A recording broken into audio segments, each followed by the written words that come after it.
Hello students, friends, audience and guys, how are you today? I hope that everyone is extremely absolutely fine. मैं प्रवेश कुमार आप सभी का आप सबके अपने चैनल इंग्लिश विद प्रवेशर में मोस्ट वेलकम करता हूं और आशा करता हूं मेरे एफर्ट्स मेरे कंटेंट्स आपकी लाइफ में नॉलेज इंप्रूवमेंट में काफ़ी यूजफुल और बेनिफिशियल प्रूव होंगे। सो गाइज आज हम डिस्कस करने वाले हैं इस वीडियो में 7th chapter Evans tries and O level के important questions and answers. So students यदि आपने मेरा प्री वीडियो वॉच नहीं किया है तो प्लीज़ सबसे पहले आप उसको वॉच कीजिएगा। वहाँ आपको पूरी स्टोरी पर आपकी स्ट्रॉन्ग ग्रिप बनेगी, आपको समझ आएगी स्टोरी, और स्टोरी समझ आने के बाद स्टूडेंट्स क्वेश्चंस एंड आंसर्स में कोई कन्फ्यूजन बचती नहीं है। और ये आपके एग्जाम के पॉइंट ऑफ व्यू से ये चैप्टर बहुत इंपॉर्टेंट है, इसलिए मैं आपको बार बार ये कह रहा हूँ कि आप प्लीज़ प्री वीडियो को वॉच कीजिएगा। वहाँ स्टोरी अगर आपको प्रॉपर्ली समझ आ जाती है तो फिर उसमें कोई डिफिकल्टी बचती नहीं है। हाँ, कुछ हद तक डिफिकल्टी होती है स्टूडेंट्स को वोकैबुलरी की, तो साथ साथ में डिफिकल्ट वर्ड को ट्रांसलेट करता चलता हूँ, राइट। फिर भी कोई डाउट रहता है तो आप कमेंट बॉक्स में पूछ सकते हो। सो स्टूडेंट आप चाहते हो कि क्वेश्चंस एंड आंसर्स आपको प्रॉपर्ली समझ आए तो सबसे पहले आप प्री वीडियो वॉच कीजिए और उसके बाद आप इस वीडियो लेक्चर को अच्छे से अंडरस्टैंड कीजिए ताकि आपकी स्ट्रॉन्ग ग्रिप इस पर बन सके। और यदि आपको एट लास्ट समझ आता है स्टूडेंट्स तो प्लीज़ इसको लाइक जरूर कीजिएगा, ज़्यादा से ज़्यादा इसको शेयर कीजिएगा और सब्सक्राइब करना बिल्कुल ना भूलिएगा स्टूडेंट। सब्सक्राइब के साइड में जो बेल आइकन उसको प्रेस कर दीजिएगा ताकि हर रोज़ आने वाले नोटिफिकेशन आपको बिल्कुल सही टाइम पर मिल जाए। और कमेंट्स भी कीजिएगा स्टूडेंट्स, आपके कमेंट्स से वीडियो मेकर कॉन्फिडेंस बूस्ट होता है और मैं पता लगता है आपको कहाँ डाउट है कहाँ डाउट नहीं है। तो कमेंट्स करने में आपको दूसरी मत किया करो, ये आपका राइट है। Okay, so please come to the point, discuss करते हैं। बहुत इंपॉर्टेंट वीडियो होने वाली है students. First question, what kind of a person was Evans? Evans किस प्रकार का व्यक्ति था? कैसा नेचर था उस व्यक्ति का, यानी कि किस प्रकार का वो था? तो देखते हैं। Evans was a criminal, Evans एक अपराधी था। He had been imprisoned in the Oxford prison, उसे ऑक्सफोर्ड जेल में कैद किया गया था, यानी कि ऑक्सफोर्ड जेल में उसको कैद करके रखा गया था। He was different from other prisoners, वो दूसरे कैदियों से काफ़ी अलग था। किस प्रकार अलग था वो? He was gentle in his behaviour, वो अपने व्यवहार में काफ़ी जेंटल था, यानी काफ़ी विनम्र था वो अपने व्यवहार में। अच्छा नेचर था उसका, ऐसी बात नहीं है कि वो एक नेचुरल, या फिर आप ये मान सकते हो कि उसका बेसिक नेचर ही एक क्रिमिनल का था, ऐसा कुछ नहीं है। उसका व्यवहार काफ़ी विनम्र था। He was not given to violence, वो ज़्यादा हिंसक भी नहीं था, ज़्यादा वायलेंट पर्सन भी नहीं था वो। But he was very clever, किंतु हाँ वो चालाक बहुत था, क्लेवर काफ़ी था वो।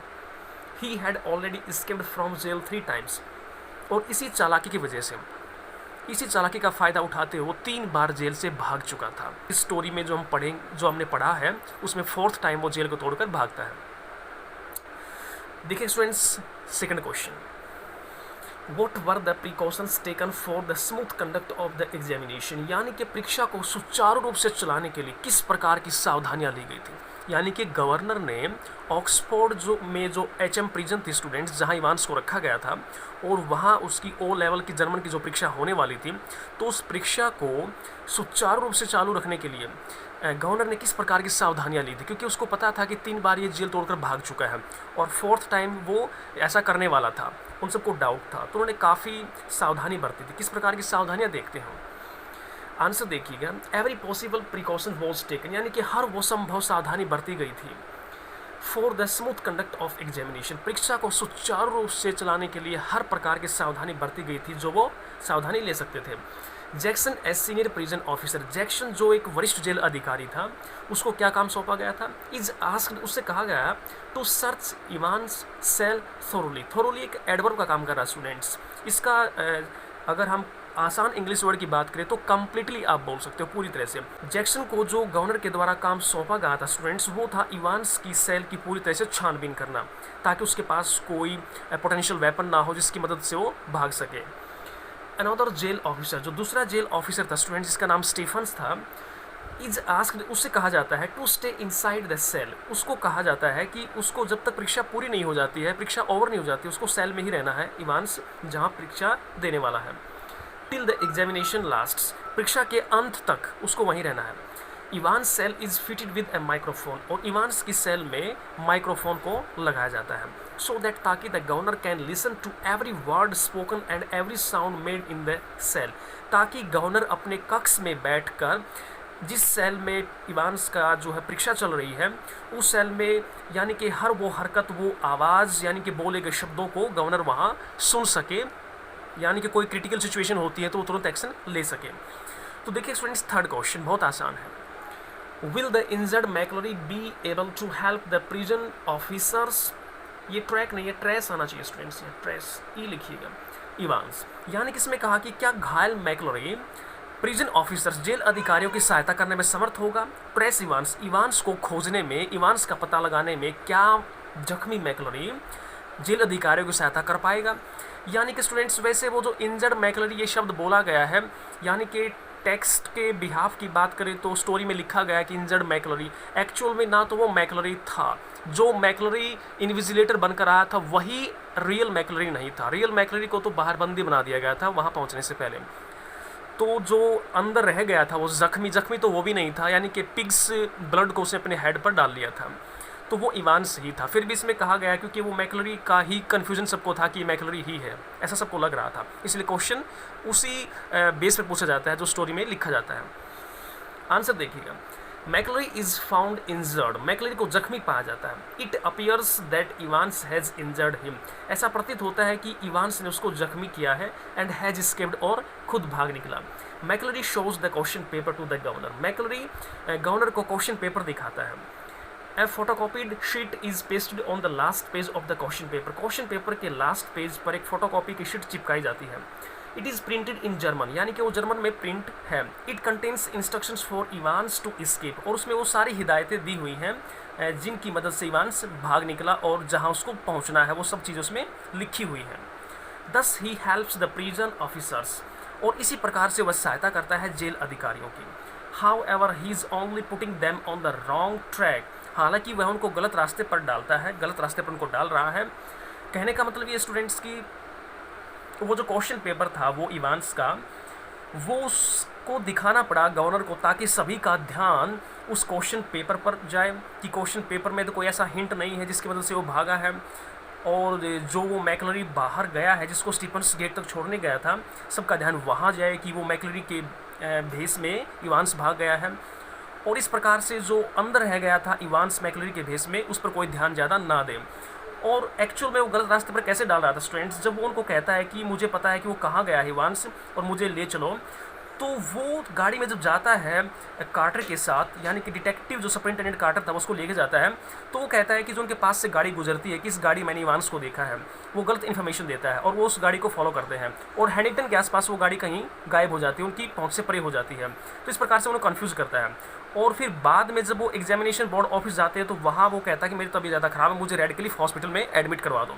तो वहाँ उसको वो रास्ते में ही छोड़ देते हैं और रेडक्लिफ हॉस्पिटल की जो एम्बुलेंस उसको कॉल कर देते हैं। तो वो एम्बुलेंस पहुँचने से पहले वहाँ से भाग जाता है। कुल मिला के वो उनको कन्फ्यूज़ करता है और ख़ुद भी भाग जाता है। तो एट लास्ट यही है इसमें कि वो उसने किसी प्रकार से उनकी मदद नहीं की, ना ही वो मदद कर पाया। राइट। क्वेश्चन 4 देखिएगा, लास्ट क्वेश्चन बहुत इंपॉर्टेंट है।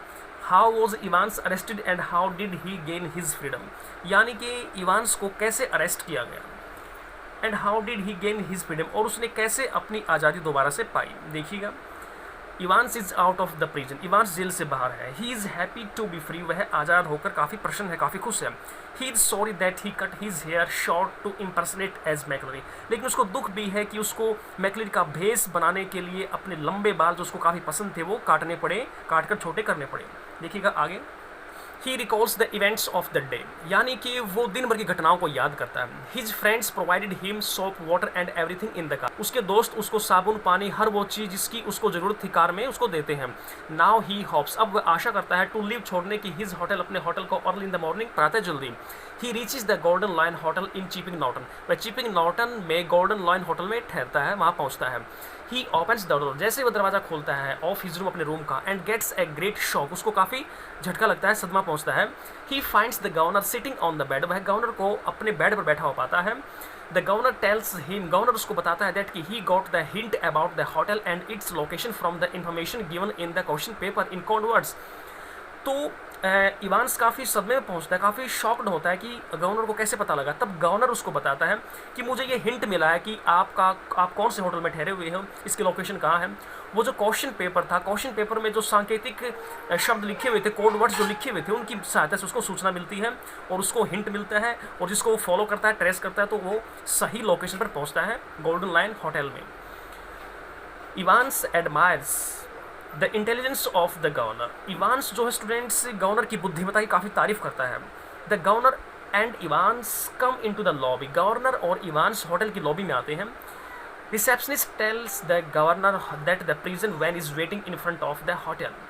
यानी कि रिसेप्शनिस्ट जो है स्टूडेंट्स जो वो होटल की लॉबी में जाते हैं और सीढ़ियों से नीचे वो रिसेप्शनिस्ट काउंटर पर आते हैं, तो रिसेप्शनिस्ट जो है गवर्नर को बताती है कि होटल से बाहर जो जेल की वैन है वो इंतज़ार कर रही है इवांस का। A prison officer handcuffs. एक जेल अधिकारी इवांस को हथकड़ी लगाता है। He takes him in to the van. वो उसको वैन में ले जाता है एंड ड्राइव अवे और चला जाता है। इन फैक्ट सचमुच the governor has again been hoodwinked. Hoodwinked का मतलब होता है आंखों में धूल झोंकना। By Evans and his friends. यानी कि सचमुच इवांस और उसके दोस्तों के द्वारा एक बार फिर से गवर्नर की आंखों में धूल झोंकी जाती है, उसको चकमा दिया जाता है। They got the prison van in the morning on the pretext का मतलब होता है दिखावा करना। That it was needed by the magistrate. यानी कि उनको ये जो जेल की वैन थी स्टूडेंट्स प्रातः उनको मिली थी ऑन द प्रीटेक्स्ट, इस बहाने से दैट की it was needed by the magistrate, किसको, इस वैन की मैजिस्ट्रेट को आवश्यकता थी और इस बहाने से उनको ये वैन मिली थी। Now Evans was taken away in the same van. अब वो इवांस को उसी वैन में ले गए।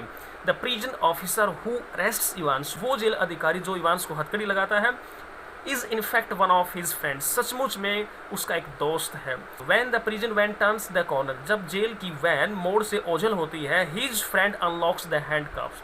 उसका दोस्त उसकी हथकड़ियाँ खोल देता है। Then they drive to Newbury. तब वे न्यूबरी चले जाते हैं। Evans escapes from prison for the fourth time. और इस प्रकार से इवांस जेल से चौथी बार भागने में समर्थ होता है। तो स्टूडेंट्स ये सभी के सभी क्वेश्चंस टेक्स्ट बेस्ड क्वेश्चंस हैं। स्टोरी अगर आपको अच्छे से समझ आ गई है तो किसी भी क्वेश्चन में कोई डिफिकल्टी नहीं है, ना ही कोई वोकेबलरी के बेस पर डिफिकल्टी है, ना ही कोई स्टोरी बेस पर डिफिकल्टी है। सब कुछ बहुत इजी है, लेकिन शर्त यह है कि आपको स्टोरी को अच्छे से अंडरस्टैंड करना होगा। उसके बाद क्वेश्चंस आपके लिए बिल्कुल माइनर हो जाएंगे। तो स्टूडेंट्स आशा करता हूँ ये क्वेश्चंस एंड आंसर्स आपको प्रॉपर्ली समझ आ गए। फिर भी कोई डाउट तो आप कमेंट बॉक्स में शेयर कर सकते हो। So thanks for watching this video. Thank you very much. Take care, keep studying, keep enjoying. Bye guys and best of luck.